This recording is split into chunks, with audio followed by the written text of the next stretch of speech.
ये सुनिए, देखिए, समझिए सनातन सत्य। जैसी दृष्टि वैसी सृष्टि, दृष्टि विज्ञान। कुदरत, कुदरती रचना एवं कुदरत के कानून से शाश्वत सुख की प्राप्ति। जोधपुर के परम पूज्य महात्मा उपासक प्रोफेसर डॉक्टर सोहन राज तातेड़ के निर्देशन में सनातन सत्य।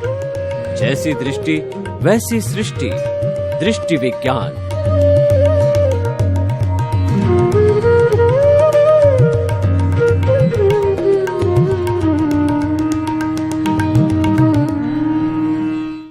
भाई और बहनों, मातृशक्ति को नमन। आज का हमारा अति उत्तम विषय जागृति क्यों खंडित होती है। देखिए, मैं शुद्ध आत्मा हूं। इस चिंतन की जागृति निरंतर बनी रहनी चाहिए, क्योंकि ये हमारे शरीर के केंद्र में स्थापित है। केंद्र का अर्थ ये हो गया कि जो हमारा ललाट है, उस ललाट के मध्य भाग के अंदर ये स्थित है। या हमारा जो चिंतन है, हमारा आर्ट ऑफ द विजन है, हमारा जो दृष्टि विज्ञान है, उसका सेंटर हमारा शुद्ध परमात्मा स्वरूप आत्मा है।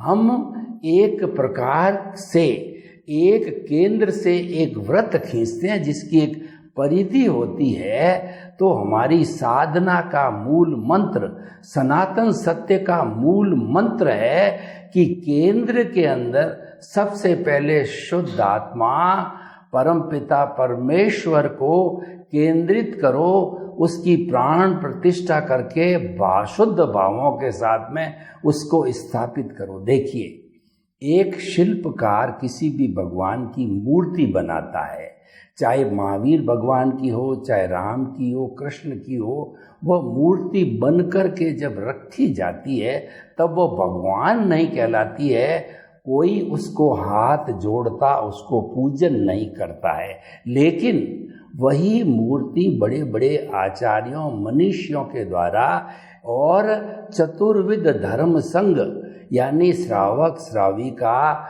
और साधु साध्वी चारों की उपस्थिति के अंदर, जन समुदाय के बीच के अंदर बड़ा कार्यक्रम रख करके मंत्रोच्चार के साथ के अंदर, शुभ दिन के अंदर, शुभ चौगड़िए के अंदर जब उसको मंदिर में स्थापित किया जाता है, उसकी प्राण प्रतिष्ठा होती है, तब वह भगवान कहलाता है। उसी तरीके से हमारा शुद्ध परमात्मा स्वरूप भगवान की हमें प्राण प्रतिष्ठा करनी चाहिए। और अभी तक वो शुद्ध हुआ नहीं है, उसको शुद्ध करना है। हमारा लक्ष्य, हमारा केंद्र बन जाता है, हमारा परमात्मा बन जाता है। और उस लक्ष्य को मध्य में रख करके और हमें सारा चिंतन करना चाहिए। यानी कि हमारी साधना का मूल मंत्र है, हमें उस परम पिता परमेश्वर को कहिए, हमें उसको प्राप्त करना है। यानी कि जो है हमारा शुद्ध आत्मा भगवान परमात्मा है, वो हम बन जाएं। देखिए, ये तो हमारा लक्ष्य हो गया। परंतु ये लक्ष्य खंडित क्यों होता है?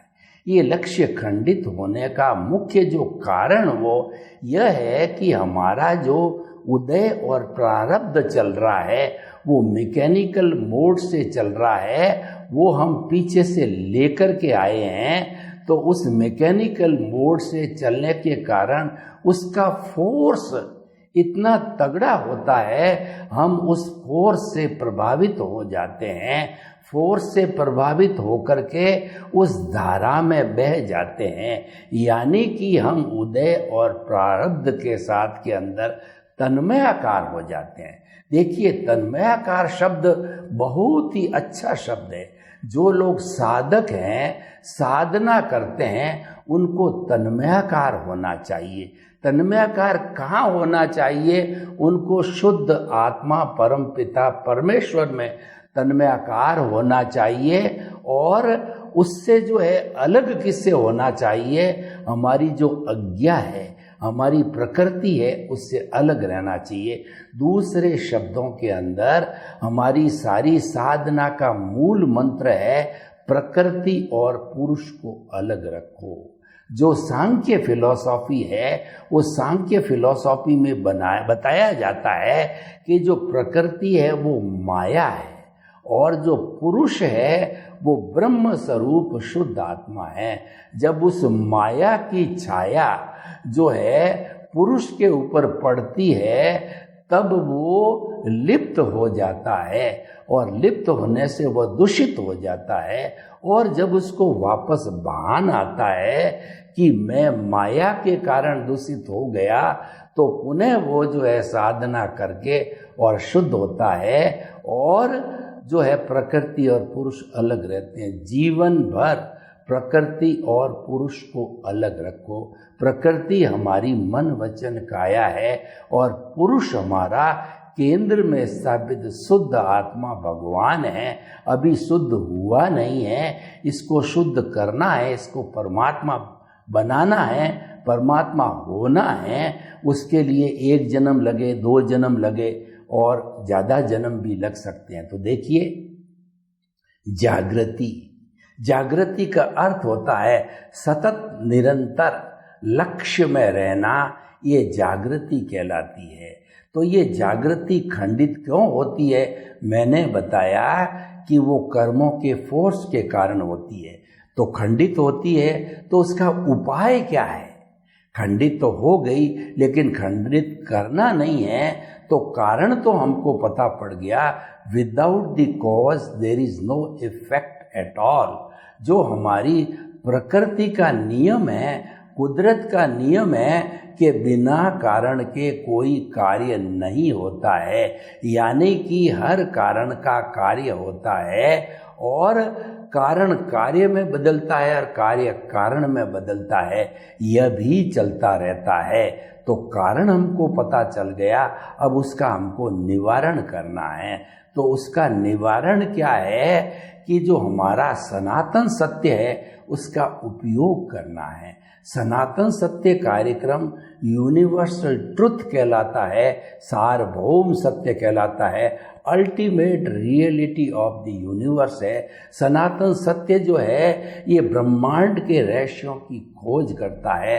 ब्रह्मांड हमारे अनुसार वह ब्रह्मांड है जहाँ पर जीवन है। जीवन के बाहर भी ब्रह्मांड है लेकिन वो अलोक है, वहाँ पर केवल आकाश है और जिसमें 6 द्रव्य रहते हैं वह लोक है। ये अलग विषय है, उस विषय में मैं जाना नहीं चाहता।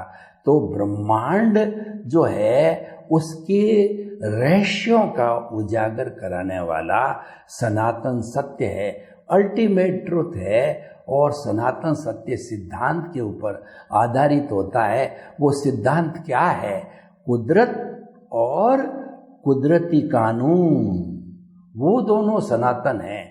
यानी 6 द्रव्यों वाली कुदरत है वह जो है शाश्वत है द्रव्य रूप के अंदर, 6 द्रव्यों के रूप के अंदर, और उसका कानून भी शाश्वत है और वो सिद्धांत के ऊपर आधारित है।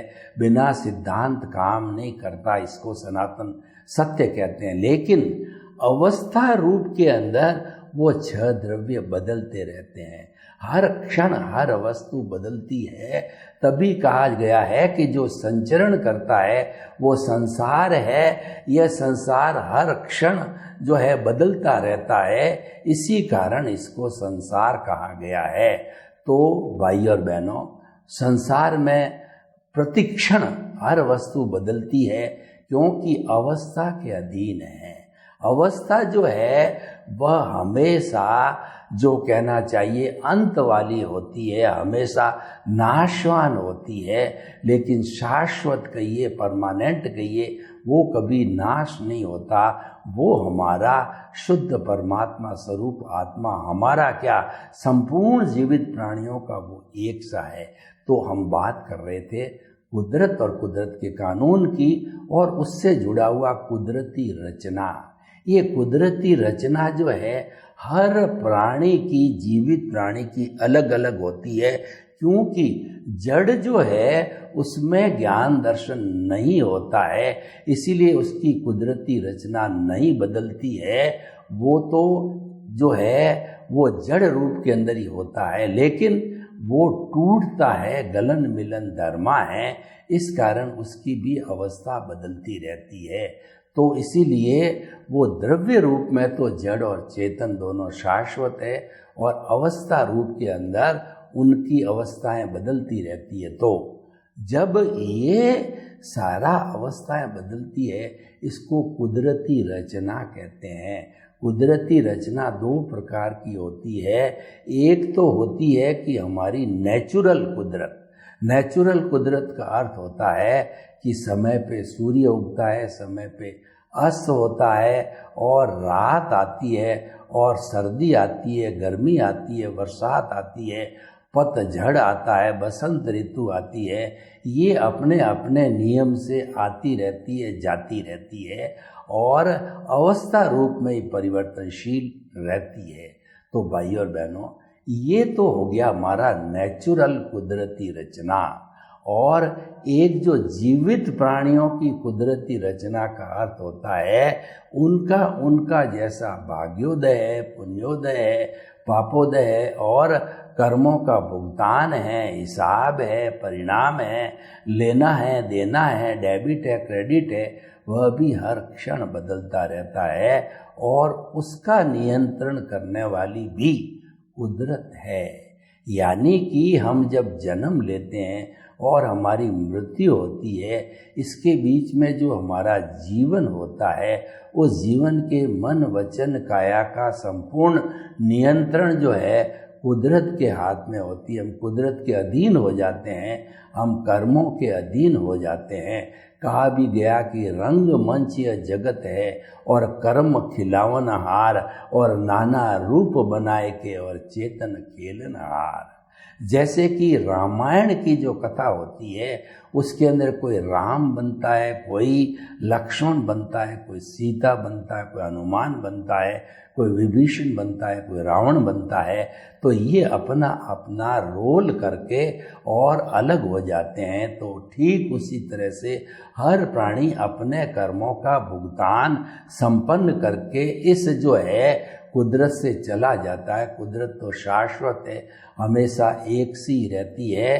तो इसीलिए जो है ये जो हम कहना चाहते हैं आपको कि हमारी जो सतत जागृति जो है वो बनी रहनी चाहिए, लेकिन उसको खंडित करने वाला है वो हमारा कर्मों का उदय और प्रारब्ध है, और उसके साथ तन्मयाकार हो जाते हैं। उसके साथ तन्मयाकार नहीं होना है तो आप अभ्यास करके, सम्यक तप करके, आप साधना करके इसका जो बदलाव आ रहा है इसको कुदरती रचना मानो, जानो, विश्वास करो और उस पर श्रद्धा करो। जब हम उसको कुदरती रचना मानते रहेंगे तो वो बदलती रहेगी, तो हमको हृदयंगम हो जाएगा कि ये तो कुदरती रचना है, बदलती रहती हूँ मैं, बदलती रहती है, मेरा इस पर कोई नियंत्रण नहीं है, इसका नियंत्रण तो कुदरत के साथ है। तो मुझे इसके साथ जुड़ करके अप्स एंड डाउन्स करके अपनी जागृति को खंडित करके और जो है मुझे क्या प्राप्त होने वाला, यानी ये जो कुछ भी कुदरती रचना जो है चल रही उदय प्रारब्ध की, ये रिलेटिव पुरुषार्थ है और उसके अनुरूप आदमी जीवन भर भागता रहता है और वो कहता है कि मैं पुरुषार्थ कर रहा हूँ। पुरुषार्थ तो है ही है, क्योंकि उदय प्रारब्ध है वह कुदरत के अधीन जो है वो द्रव्य क्षेत्र काल भाव के अनुसार जो है कई लोगों को मिलाता है, बिछुड़ता है। तो वो लगता है कि हम जो है प्रयास कर रहे हैं, हम कुछ पुरुषार्थ कर रहे हैं। वो वास्तव में रिलेटिव पुरुषार्थ, क्योंकि वो कुदरत के अधीन है और वो व्यू पॉइंट पर आधारित है, उसको अज्ञान भी कहते हैं। देखिए, अज्ञान बुरा नहीं है। जब कोई भी शुभ प्रवृत्ति जो होती है उसको ज्ञान कहते हैं, और वही शुभ प्रवृत्ति जब हम जो है नहीं मानते, उसका पालन नहीं करते, तो अज्ञान हो जाता है। जैसे कि झूठ बोलना ज्ञान है, और जो है वो जो है वो झूठ सत्य बोलना ज्ञान है, और झूठ बोलना अज्ञान है। ये ज्ञान और अज्ञान हो गया, इसी से संसार चलता है। और जब ये ज्ञान विज्ञान बन जाता है, विज्ञान बनने का अर्थ ये हुआ कि हम जो है वो हम ज्ञान और विज्ञान के परे, हम जो है अज्ञान और ज्ञान के परे विज्ञान में चले जाते हैं। जब हमारा वो दृष्टि विज्ञान हो जाता है, वो सम्यक दर्शन हो जाता है, क्योंकि हमारे केंद्र में जो प्रभु विराजित है, उनके जो लक्षण होते हैं वो ज्ञान दर्शन के लक्षण होते हैं, और प्रभु के ज्ञान दर्शन के लक्षण हमेशा सम्यक होते हैं। और जो हमारी अज्ञा यानी कि जो हमारा उदय और प्रारब्ध है, उसके लक्षण मिथ्या ज्ञान, मिथ्या दर्शन, अज्ञान रूप में होते हैं। तो उस अज्ञान को जो है हम सम्यक दर्शन और सम्यक ज्ञान रूपी जो है दृष्टि विज्ञान की एप्लीकेशन करके और उसको हम शुभ कर सकते हैं, यानी हम उसको अज्ञान से ज्ञान में बदल सकते हैं। और जब वो विज्ञान बन जाता है तो विज्ञान इटसेल्फ जो है मुक्ति का मार्ग बन जाता है। और वो मुक्ति का मार्ग ये है कि जो चल रहा है इसको कुदरती रचना मानना, देखना, करना कुछ नहीं है। जो भी जन्म से मृत्यु तक, सुबह से शाम तक हमारे सामने चल रहा है, क्योंकि मन वचन काया तथा उससे जुड़ी हुई हर अवस्था मात्र कुदरती रचना है। और वह जो है वो व्यवस्थित है, वो प्रीडेस्टिन्ड है, वो फिक्स है। उसके अंदर अब करेक्शन की, बदलाव की गुंजाइश नहीं है। बदलाव जो होता है वो लाइव में होता है। ये तो डिस्चार्ज है, डिस्चार्ज में बदलाव नहीं होता है, वो तो भुगतान होता है। तो हमारा जो लाइव पोर्शन है, जो कि हमारे प्रतिष्ठित आत्मा में होता है, वहाँ पर जो है हम इस सम्यक दर्शन, सम्यक ज्ञान को लगा करके और प्रोसेसिंग करके, ये प्रोसेसिंग फैक्ट्री है हमारी, जो कहना चाहिए प्रतिष्ठित आत्मा, उसमें हम इस कोई भी अज्ञान आता है, उस अज्ञान को हम जो है शुद्ध कर सकते हैं। और वह शुद्ध होकर के विज्ञान बन जाता है। विज्ञान का अर्थ है उसको कुदरती रचना मानना, क्योंकि वह कुदरत के अधीन है, वो उदय और प्रारब्ध के अधीन है। इसीलिए उसको कुदरती रचना मानते रहेंगे तो वह विज्ञान कहलाता है। देखिए, विज्ञान के अंदर करना कुछ नहीं है, विज्ञान में केवल आपको जानना है और देखना है। क्योंकि सम्यक ज्ञान, सम्यक दर्शन का अर्थ ही होता है ज्ञाता दृष्टा। हमारा जो परम पिता प्रभु है, जो केंद्र में विराजमान है, वो ज्ञाता दृष्टा है।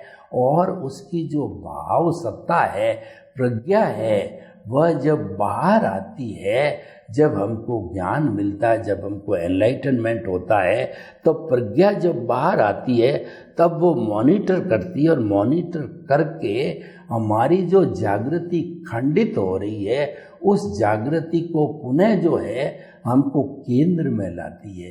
प्रज्ञा यही करती है कि केंद्र से जब वो हमारा ध्यान परिधि पर जाता है, परिधि जड़ है और परिधि अज्ञा है, ये धन, संपत्ति, संबंध, सत्ता, रिश्ते, नाते, पद, प्रतिष्ठा और जो है साधन जितने भी हैं, वो सारे जड़ रूप में होने से परिधि पे है। तो हम बार बार परिधि की ओर खींचे जाते हैं। तो हमारी प्रज्ञा है हमको पुनः खींच खींच करके केंद्र में लाती है, और उसकी उस जागृति खंडित न हो बनाए रखने में हमारे साथ में और भी कुछ कंपोनेंट्स काम करते हैं, जिनका भी विवेचन करना जरूरी है। वो हमारा जो है वो है निमित्त, निर्दोष, अकर्ता और शुद्ध आत्मा। ये चारों डिटर्जेंट का काम करते हैं। ये हमारी परिधि को जो है वो धोते रहते हैं, परिधि को इरेज करते रहते हैं। परिधि अज्ञान है, इन अज्ञान को इरेज करने वाला विज्ञान है। और विज्ञान के ये चारों जो है कहना चाहिए वर्किंग जो है पार्टनर्स है, तो उसको भी समझना जरूरी है, क्योंकि उसकी टीम है।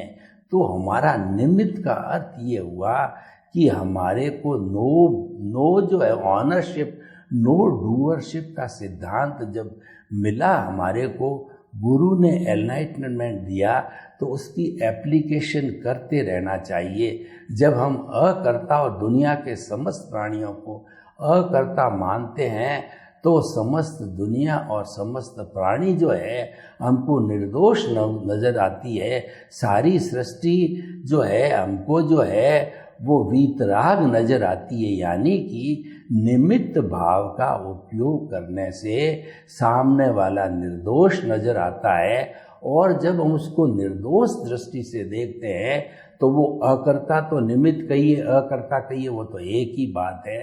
तब हम उसको निर्दोष देखते हैं तो उसके भीतर जो है विराजमान शुद्ध आत्मा भगवान को हम निर्दोष दृष्टि से नमन करते हैं। ये बड़ा सहज हो जाता है। निमित्त, निर्दोष, अकर्ता और शुद्ध आत्मा चारों इस तरीके से जुड़े हुए हैं कि जो अज्ञा के क्रोध, मान, माया, लोभ, अज्ञा के जो साथी किस तरीके से जुड़े हुए हैं, ठीक उसी तरीके से निमित्त, निर्दोष, अकर्ता और शुद्ध आत्मा जुड़े हुए हैं। और जैसे कि जो क्रोध, अहंकार, माया, लोभ में से आपने, अज्ञा ने अगर किसी एक को स्थान दे दिया, तो एक को स्थान, वो अज्ञा जो है हमारा कर्म शरीर है, वो अज्ञान है। एक को स्थान दे दिया जाए तो तीनों के साथ के अंदर जन्म जन्मांतर का एग्रीमेंट है कि वो बैक डोर से ऑटोमेटिकली आ जाएंगे। यानी कि आपने अहंकार किया तो जो है क्रोध, मान और लोभ जो है ऑटोमेटिकली अदृश्य रूप से हाजिर हो जाएंगे। तो ठीक इसी तरीके से वो तो हमारी अज्ञा साइड होगी। और प्रज्ञा साइड को देखें कि प्रज्ञा जो है हमको निमित्त की ओर ले जाती, हमको अकर्ता बनाती, क्योंकि अकर्ता हुए बिना हमारे को ज्ञान की प्राप्ति हो ही नहीं सकती। मैं ही शब्द यूज कर रहा हूँ कि सबसे पहले मोहनीय कर्म है, उसको कंट्रोल करना पड़ता है। दर्शन मोहनीय है, वो हमारा अनंतानुबंधी कषाय है, और वही जो है सारे कर्मों का सृजन करने वाला है। और मोहनीय कर्म तो खुद जो है राजा है, सेनापति है। तो सबसे पहले जो कोई भी ज्ञानी पुरुष है या हमारा सद्गुरु है, तो वो हमारे से सबसे पहले, अगर हमारा पुण्योदय है तो पुण्योदय के कारण सच्चा गुरु मिल जाता है, तो सबसे पहले वो हमें जो है वो द्रव्य कर्म, भाव कर्म, नो कर्म, मन वचन काया तथा उससे जुड़ी हुई जो है मन वचन काया तथा जो है संपूर्ण जो है वो मैं आपके चरणों में समर्पित करता हूँ। ये जब MOU हो जाता है, लिखित में ये सूचना ले लेता है, वो हमारा भगवान कहिए, हमारा जो वो जो है हमसे जो है वो गुरु कहिए, ज्ञानी पुरुष कहिए, जब लिखित में लेने के बाद के अंदर एग्रीमेंट करने के बाद में वो हमको अकर्ता बनाता है, हमारा अनंतानुबंधी कषाय को भस्मीभूत करता है, और अकर्ता बनते ही हमारा प्रमोशन हो जाता है और हमारी सीट है वो बदल जाती है।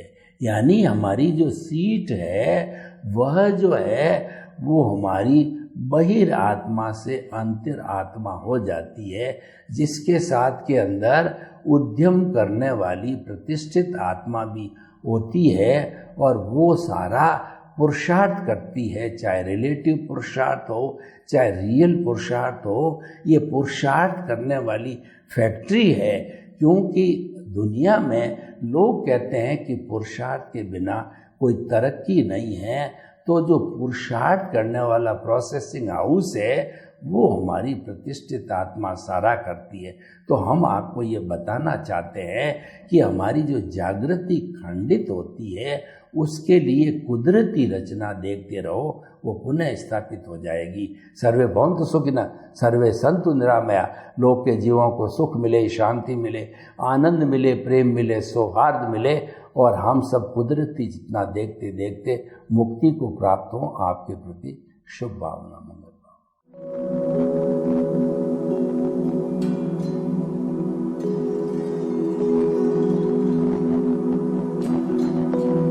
एक ऐसा अंतर्राष्ट्रीय ख्याति प्राप्त मानव जो गुरु प्रेरणा से पिछले 20 वर्षों से वानप्रस्थ जीवन जीते हुए 24 घंटे मानवता की सेवा में संलग्न है। एक ऐसा मानव जो अभी राष्ट्रीय, अंतर्राष्ट्रीय टीवी चैनलों पर 7,500 एपिसोड के माध्यम से सनातन सत्य, आत्मविज्ञान एवं पुनरुत्थान, व्यवहार एवं निश्चय जगत के जीवनोपयोगी विषयों पर हृदय स्पर्शी प्रवचन कर चुका है।